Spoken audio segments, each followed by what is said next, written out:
This is Top Accolade African News Updates. I am Soybifa Jakarich. More than 40 people have died in Kenya after a dam burst following heavy rains and flooding, officials have said. Homes were swept away and roads were cut off after the dam burst in Kamuchiri village in western Kenya. 42 dead, it's a conservative estimate. There are still more in the mud. Nakuru County Governor Susan Kihika told AFP news agency more than 100 people have been killed in floods that have devastated parts of Kenya in the last month. Rescue teams are digging through the mud in search of survivors in the village near the small town of Mai Mahiu, about 60 kilometers, that is 37 miles, from the capital, Nairobi, local media report says.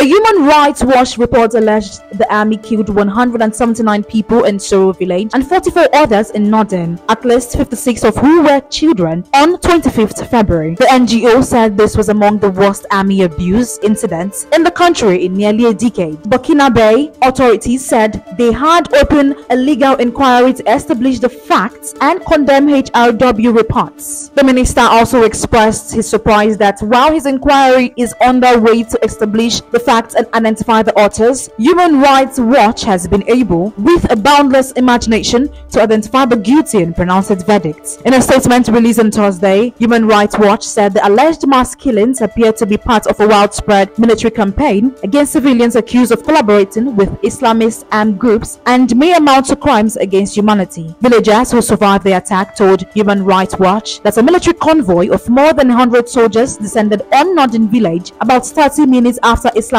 fighters passed nearby. The soldiers went door to door, ejecting residents from their homes. The soldiers arrived in Soro about 5 kilometers, that is 3 miles away, an hour later, also gathering and shooting at villagers. The survivors added. In both villages, the soldiers also shot at those who attempted to hide or escape, witnesses said. The alleged mass killings are believed to be retaliation by the military, which accused the villagers of aiding armed Islamist fighters. They followed an attack by Islamist fighters on a nearby military camp in the northern Yatenga province. A survivor was quoted as saying that before the shootings, the soldiers accused the residents of failing to cooperate with them by not informing them of the movements of the Islamist fighters.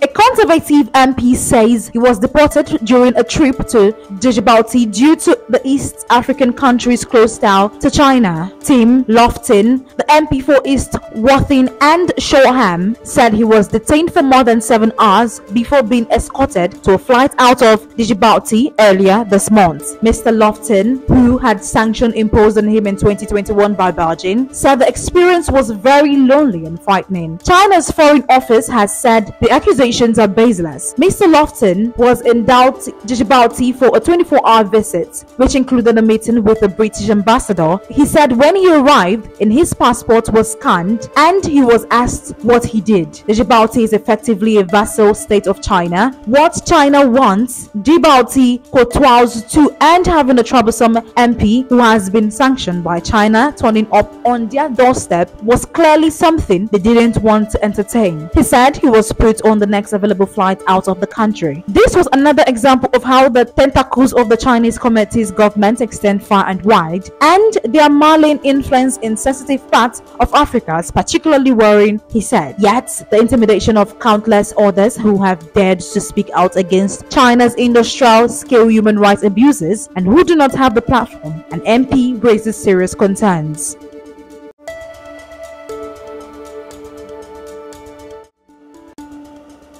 An unknown number of people have been injured and others reportedly killed in the northeastern Kenya town of Elwak, which borders Somalia, in an explosive attack suspected to have been orchestrated by Al-Shabaab militants, local media reported. Police confirmed the explosion but said they did not have additional information, according to the privately owned The Star newspaper. Details of the Monday morning attack are still sketchy, but state broadcaster KBC reported that an improvised explosive device that had been attached onto to a donkey was detonated outside a police station in the town. Several businesses in the town have halted operations. Equity Bank, one of Kenya's largest lenders, said its branch in the town would remain closed, awaiting security agencies to advise on when operations can resume. In recent months, Al-Shabaab attacks have become more frequent in Mandera County. El Wak is located. Last month, a similar attack outside the Mandera police station killed at least 3 people, including police officers and a civilian. Another police officer was killed and 2 injured after